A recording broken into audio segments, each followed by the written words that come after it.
Barrientos. Now, to present the judges and finalists for this year's 30th Dr. Jose P. Rizal Memorial Awards on Government Service category, may we call on the President of the Cavite Medical Society, Dr. Rayan Nino Garcia.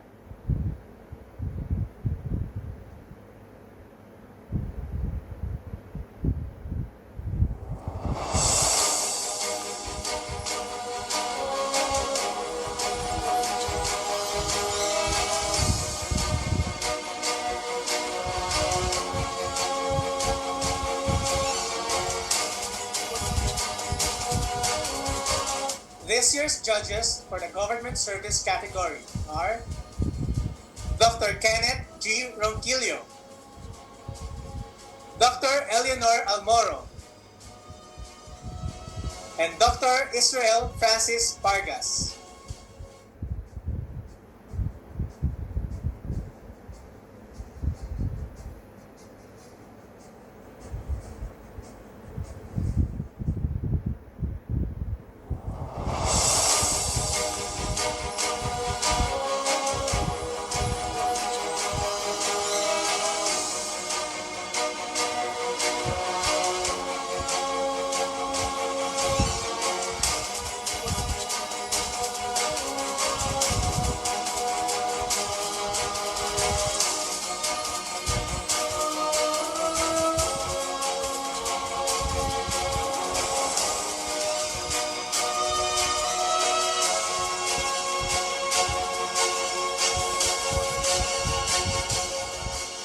This year's finalists for the government service category are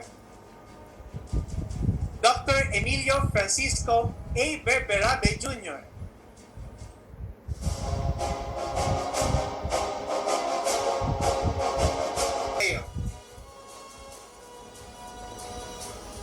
A blessed day to everyone. I am Dr. Imelda Muriel Mateo, a public servant for 34 years now. I started to serve the government as a resident in Rizal Medical Center, and immediately after my subspecialization in pulmonology, I assisted pro bono the Pasig City Health TB program as an expert member of their TB diagnostic team from 1997 to 1998.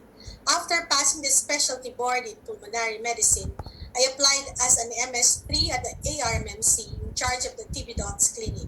I worked with my nurse coordinator, structured and focused on the TB services, which earned ARMMC the first Manuel L. Quezon Award given to a hospital for the exemplary implementation of a hospital-based TB Dots program. I was also actively involved in some of the Marikina health programs. My government service was further strengthened in ARMMC, from leading and being a member of a number of hospital committees and getting involved in the training program of internal medicine in the same institution. Other opportunities to serve outside the agency came when I was assigned and detailed to be a visiting consultant of the Philippine FDA Center for Drug Regulation and Research for 3 years. I also became a technical staff of the Department of Health Secretary on hospital operations for the same period, during which I was with a team who assisted to rehabilitate the Eastern Visayas Regional Medical Center after it was devastated by Typhoon Yolanda in 2015 by assisting the medical division and medical services to resume operations. In the same year, I was appointed as DOH Medical Center Chief 2, initially assigned to support the management of Jose N. Rodriguez Memorial Hospital in the interim, and concurrent Medical Center Chief 2 of Valenzuela Medical Center. From October 29, 2015 to April 1, 2018, as the MCC2 of Valenzuela Medical Center, I worked for the accreditation of additional clinical departments such as the internal medicine, surgery, pathology, and was able to increase bed capacity of the hospital. In April 2, 2018, I was transferred and appointed as the MCC2 of ARMMC till the present time. Government service continued beyond ARMMC with my continuing involvement in the DOH programs. I was also able to build strong partnerships and collaborations with the local chief executives of our catchment areas, Marikina, Rizal, and even as far as Romblon through the strong health provider network. My active involvement in non-government agencies and organizations added more opportunities to serve the country. And of course, the PMA as avenue to lead and assist in serving Mother Nature, the Filipinos, our kababayans, especially in these trying times. Para sa Diyos at para sa bayan, kasama ng aking mahal na pamilya at mga kaibigan, ang paglilingkod ay hindi magtatapos. Marami pong salamat.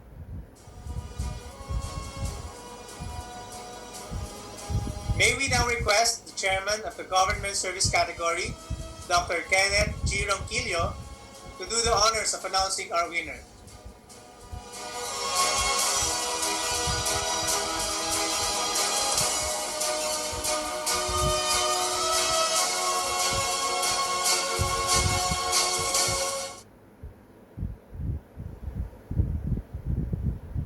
Good morning, everyone. Congratulations to the nominees of this year's 30th Jose Rizal Memorial Awards for their noteworthy contribution to government service. One of them is notable to advance to the elite group of the Jose Rizal Memorial Awardees. In brief, this year's awardees showcase a good balance of providing healthcare service and community engagement, education, training, and research in government service. The same has also been involved in policy and health system strengthening towards achieving universal health care. Our awardee rose from the ranks from being a resident trainee in a government hospital to becoming the head of a health institution. Our awardee also had the opportunity of becoming chief training officer and being recently active in postgraduate medical education. A consultant on regulation and research in various fields, both for subnational and national offices of the Department of Health. Our awardee also has personal advocacies on tobacco control, smoking cessation, and tuberculosis control. In the midst of the pandemic, our awardee worked on COVID-19 response from prevention, contact tracing, isolation, and quarantine, and now very much involved in the national vaccination deployment and immunization program. Colleagues, ladies and gentlemen, it is with pride that we announce this year's 30th Jose Rizal Memorial Awards in Government Service category. The Medical Center Chief of the Amang Rodriguez Memorial Medical Center, Dr. Imelda M. Mateo.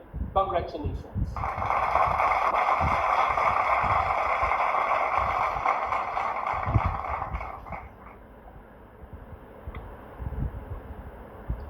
Dr. Imelda M. Mateo. And to award the Government Service category, may we call on Mr. Carlos Vigare, Dr. Rosalina Caraan, Dr. Cristina Tino, Dr. Angelito Bilen, and Dr. Benito Atienza. The winner will receive a specially designed Dr. Jose P. Rizal Memorial Award Trophy, 150,000 pesos cash, 100,000 worth of Unilab medicines, half of which is for the winner's choice of charitable institution and half to the nominator or the component society. May we invite our awardee, Dr. Mateo, for her acceptance speech. Maraming salamat po sa lahat.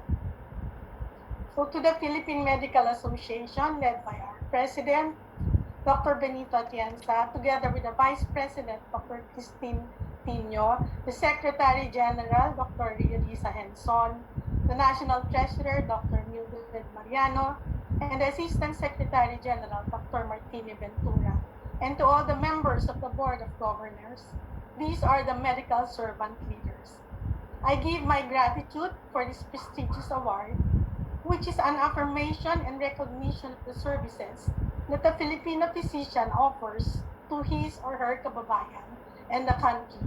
It's really an honor and pride to be amongst all of you.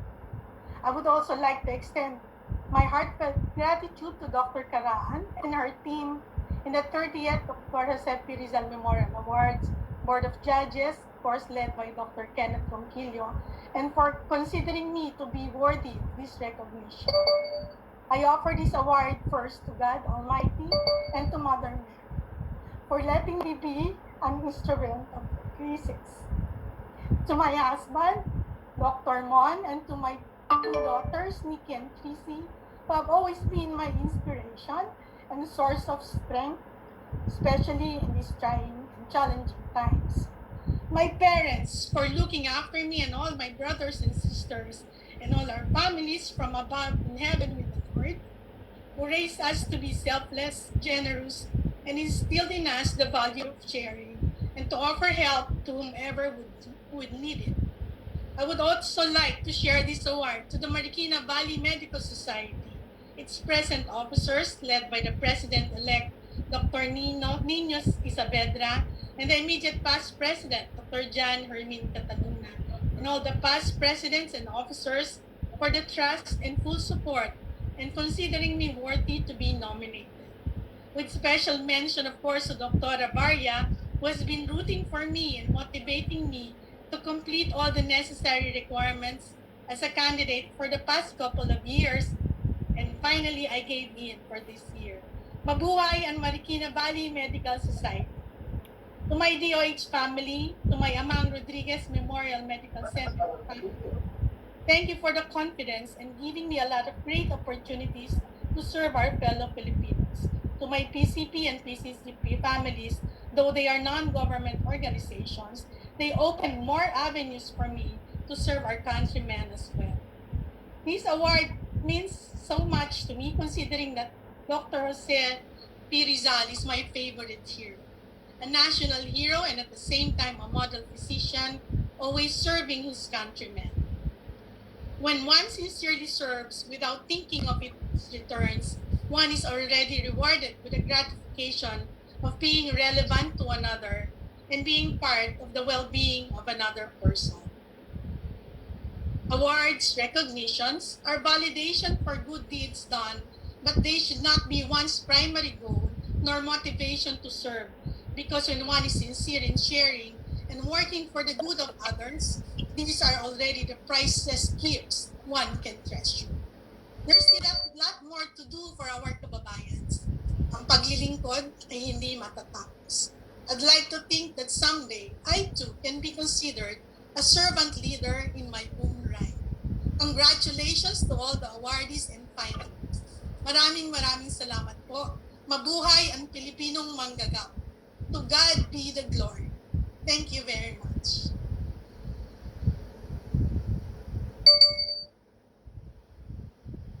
Thank you and congratulations again, Dr. Imelda Mateo.